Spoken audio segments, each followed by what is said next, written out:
Hey guys, Lord Naren White here, the Holy Ghost, the one true God, back with you with the next video in my Line of God's Daily Diary series. As usual, before I discuss what I have achieved since yesterday's Daily Diary video, I want to go ahead and read you a chapter from the Bible. Today I will be continuing with 1 Samuel chapter 22. David therefore departed thence and escaped to the cave Adullam. And when his brethren and all his father's house heard it, they went down thither to him. And every one that was in distress, and every one that was in debt, and every one that was discontented, gathered themselves unto him, and he became a captain over them. And there were with him about 400 men.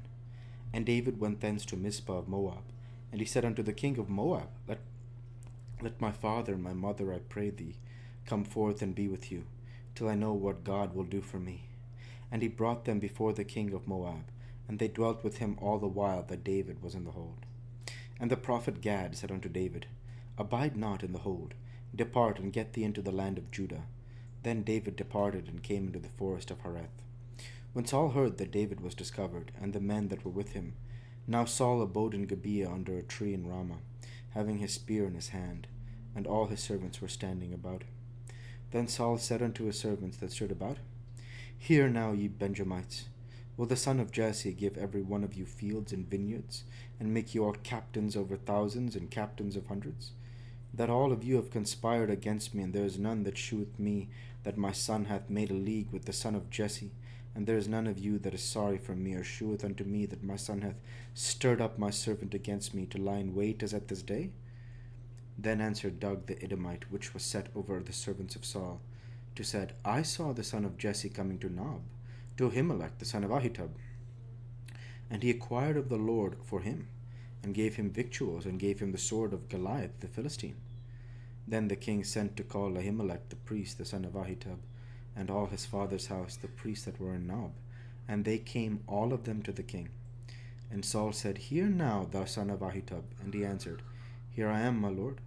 And Saul said unto him, Why have ye conspired against me, thou and the son of Jesse, in that thou hast given him bread and a sword, and hast inquired of God for him, that he should rise against me to lie in wait as at this day?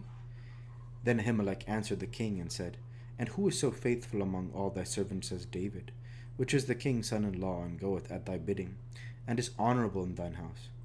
Did I then begin to inquire of God for him? Be it far from me, let not the king impute anything unto a servant, nor to all the house of my father, for thy servant knew nothing of all this, less or more. And the king said, Thou shalt surely die, Ahimelech, thou and all thy father's house. And the king said unto the footmen that stood about him, Turn and slay the priests of the Lord, because their hand also is with David, and because they knew when he fled, and did not shew it to me. But the servants of the king would not put forth their hand to fall upon the priests of the Lord. And the king said to Doeg, Turn thou and fall upon the priests. And Doeg the Edomite turned and fell upon the priests, and slew on that day 85 persons that did wear a linen ephod. And Nob, the city of the priests, smote he with the edge of the sword, both men and women, children and sucklings, and oxen and asses and sheep with the edge of the sword. And one of the sons of Ahimelech, the son of Ahitub, named Abiathar, escaped and fled after David. And Abiathar shewed David that Saul had slain the Lord's priests. And David said unto Abiathar, I knew it that day, when Doeg the Edomite was there, that he would surely tell Saul, I have occasioned the death of all the persons of thy father's house. Abide thou with me, fear not, for he that seeketh my life seeketh thy life, but with me thou shalt be in safeguard. The word of the Lord. Thanks be to God. It's a very, very painful chapter, and I remember the last time I read this chapter, and you know what's so incredible about it is I see myself returning to the Bible like this, reading 7 chapters a week, getting on average a chapter a day, 365 chapters a year, about 3 in some years to read the Bible fully. And I remember the last time I read this chapter, what I thought, which is actually the exact same thing I think this time. And it's this. Here. Let's read 1 Samuel 22:16 through 18. And the king said, Thou shalt surely die, Ahimelech, thou and all thy father's house. And the king said unto the footmen that stood about him, Turn and slay the priests of the Lord, because their hand also is with David. And because they knew when he fled, he did not shew it to me. But the servants of the king would not put forth their hand to fall upon the priests of the Lord. So they won't do it. The servants of the king or Hebrews will not kill the priests. Even though they help David, they won't kill the priests. Why? Because they're the priests. Next verse. And the king said to Doeg, Doeg is an Edomite, he's not a believer, he's a pagan. And the king said to Doeg, Turn thou and fall upon the priests. And Doeg the Edomite turned and fell upon the priests, and slew on that day 85 persons that did wear a linen ephod.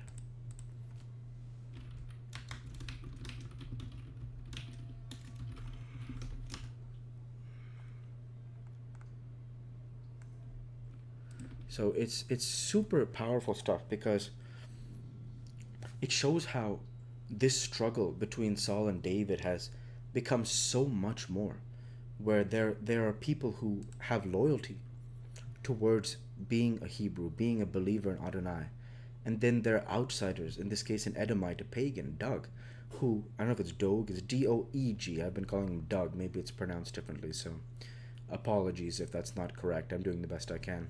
So Doeg the Edomite, he's not a believer, so he doesn't actually care whatsoever about the priest. He's literally just doing whatever he can, whatever he's told, because for him, killing the priest is a joyful thing for him. Let me not say joyful. He doesn't care. He doesn't believe that the work those priests are doing is actually the faith that he himself practices. Of course, that much can be said, that he does not believe in the same values as those priests, and as a result, it may not mean the same to him, clearly, as it meant to the other men who did not, to the footmen that stood about him. They did not kill the priest, because they were fellow Jews, they were fellow Hebrews. I think the word Jew came along later.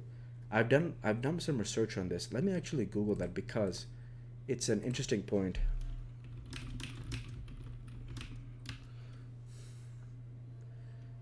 Okay, yeah, they became known as Jews after the Babylonian exile, ending in late 6th century BCE. So they're still called Hebrews at this time.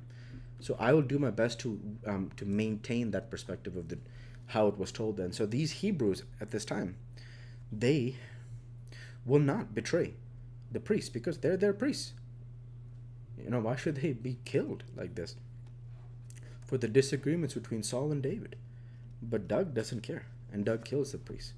And we get that beautiful last verse there when Abiathar goes to David and tells him what has happened. And David says, You can be here. He says, Abide thou with me, fear not, for he that seeketh my life seeketh thy life. But with me thou shalt be in safeguard. So David is going to take care of Abiathar, and he's going to continue on for the sake of his journey. So fascinating stuff there. So with that, I'll go ahead and end the Bible reading there for today, and transition over to what I have achieved since yesterday's Daily Drive video. Since yesterday's Daily Drive video, I worked my software engineering job, and I trained Muay Thai and Jiu-Jitsu. And with no further achievements since yesterday's Daily Drive video, I want to go ahead and talk a bit about how I've been doing. Actually, first I want to mention last week's videos. One of the days where I said I trained Muay Thai and Jiu-Jitsu, I did not go to the gym that day. So I just want to make sure I'm as honest as I can be, as I truly am perfect. So I felt that it made me feel better just to say that. Other than that, I've been doing well. Things are going well. I'm continuing to